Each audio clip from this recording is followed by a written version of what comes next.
I paid $5,000 to attend Alex Hormozi's 2-day scaling workshop, so you don't have to. I've been in marketing for over 10 years. And from this workshop, there were 2 key takeaways that I had from content that I'm not gonna gatekeep from you and just share it with you. You don't have to pay your $5,000. So let's dive in. So after just getting back from the Alex Hormozi's scaling workshop, I talked to tons of different business owners. There were 60 different businesses there. Most of the businesses were averaging between $2 to $10 million a year. There were some a little more, some a little less. But when it came to marketing, got really excited when they came through and talked to everybody about like, what are you doing and how do I grow my business? But the general consensus for every business, yes, there were a few outliers, was you are not getting seen by enough of your potential audience, which means you need to create more content. So whatever it is that you're doing, you probably just need to do more of. And that brings me to point number 1, which was the more better matrix. So we've all heard Alex Hormozi's more better new philosophy. It's one of my favorite things that he talks about. Don't go ahead thinking about doing all these other things. You literally just do more. And then once you do more, you do better. And one of the people asked, if I just do more, won't I keep getting the same poor results? Or won't I start getting worse audience? I heard it explained differently than I've ever heard it explained before. And so with this more or better, usually more means, okay, take what you're doing and just like double and triple the output. And so what that does is it widens your net. So by doing more, you get more potential people coming into basically your funnel, right? And so when you start doing better, that starts putting more qualification and more factors on kind of tightening the audience that you're creating. So it's not just creating more and having a bad audience come in. You then do better content or better of what you were doing. And it kind of constrains the audience that can come in. And then once you've gotten a little tighter and you're like, oh, great, I need to put more people in here. You then take the better thing that you're doing, the improvements you've made, and then do more of that. And by doing more of that, you widen your net once again. And then once you kind of get like, oh, I'm getting a little too wide, I'm getting some unqualified people or my non-target audience coming in, I then tighten it again and I make my thing better. And by doing this over and over again, it makes basically a reverse Christmas tree, but you basically put constraints into your funnel here to disqualify certain people. So while you're still widening your net, you can then kind of rein it back in. And this was an interesting way I saw this more, better, new explained, because typically it's just like, yeah, do more, then do it better. And yeah, on the surface level, that makes sense. But when you start understanding how the constraints can help and why the better makes sense to do better, it made a bunch of sense. And it's like, great, we're going to do that. Yeah. So if your entire audience is up here and they're kind of like flowing into this guy, every time your audience comes in, the more you can kind of see like, okay, we're grabbing more audience here. And then when we do better, we tighten the unqualified people back out. So these guys were not qualified. They kind of made it in. We unqualified them. And then we can widen it again to get more people in, and then we unqualify them. So it was an interesting way to see how this is explained. The second thing you can do to grow your audience. So once you kind of figure out this more, better, new, and you're adding in more and more content, you're doing it, you think that you're doing enough. And his answer was basically like, no. And he asked people, well, how much content are you putting out? And they'd tell him, and, oh, we do 40 pieces a week. We do, 20 pieces a week. We do 5 pieces a day. And he kind of laughed at all of them. He's like, we do 100 pieces a day. So you're not doing enough. And the only reason we're not doing more is because I don't have enough time to do more. But I know if I did more, it would work better. So when you think like, I'm doing more, you're probably still not doing enough when it comes to creating the content based on what Alex had to say. He said, do an uncomfortable amount of content, because the more content you can put out gives you more opportunities to grow your network. And then the better your content does at qualifying people is going to get the right audience inside of your ecosystem. The second thing that Senor Hormozi had to say for the audience was, you're probably not running enough paid ads.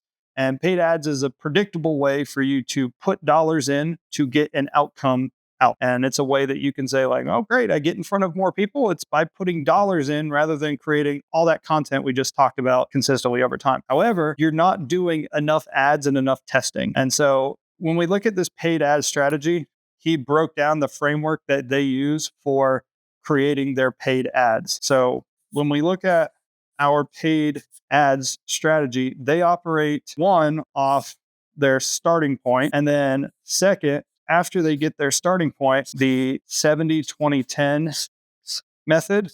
And I believe Google actually coined this, and he stole it from Google because they seem like a pretty smart company that he said, I'm going to follow what they have to say. So this is on this side over here. We're going to do the getting started on your ads. They suggested that you create 6 core concepts. And on each of those concepts, you create 5 unique hooks for each concept. And what that does, if we look at it over here, off of each concept, there is a separate ad, 2, 3, 4, 5. So add 1, 2, 3, 4, 5. And then you can multiply that out for these 6, and that gives you 30 total ads. And so this is what they do to first create what's called a control. And so all they're trying to do is create a control to see, based on these ad concepts that we've created, and we think these are going to work, and here's why. We're going to create 5 interesting hooks that are different for each of these concepts, total for each of them. And what that does is it gives us more opportunities to get people worked into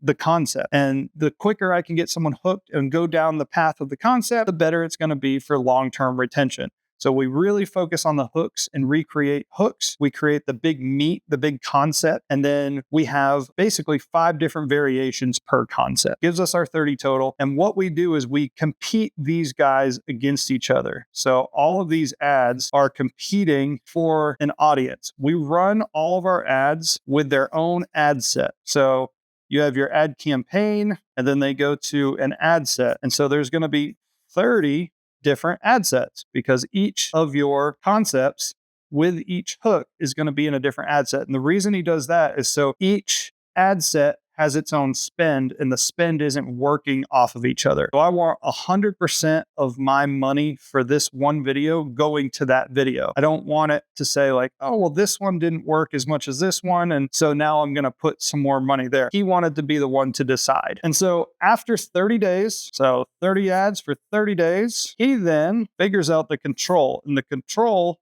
is the winner. And whichever one performed the best of all of these is deemed now the control. And the control goes up to the top. That is King Daddy, #1 ad that we created. And now the control is our tester. Everything we make from here on out in the next 30 days on our 70-20-10 model, it goes against the control, and we try and beat the control. So 70% of our new test variations. And he didn't have a number on this. He was like, make as many as possible. But if we just looked at this from a 10 perspective, but it's probably a 30 perspective because he likes to do 30 ads every month. So if we looked at 30, 70% of that, 70% of 30 is 21. Yeah, 21 different tests are going to be small. What do those small changes look like? That could be a different color shirt. That could be a different lighting setup. Really, really small, simple changes. You don't want to do this big change. You're just trying to see like, if I wear a black shirt versus the red shirt I wore in the control, do I have better results? If I light it more contrasty and moody versus light and bright,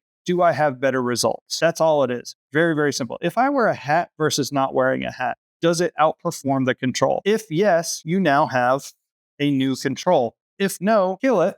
All done. Test another one. 20% of these tests are medium adjustments.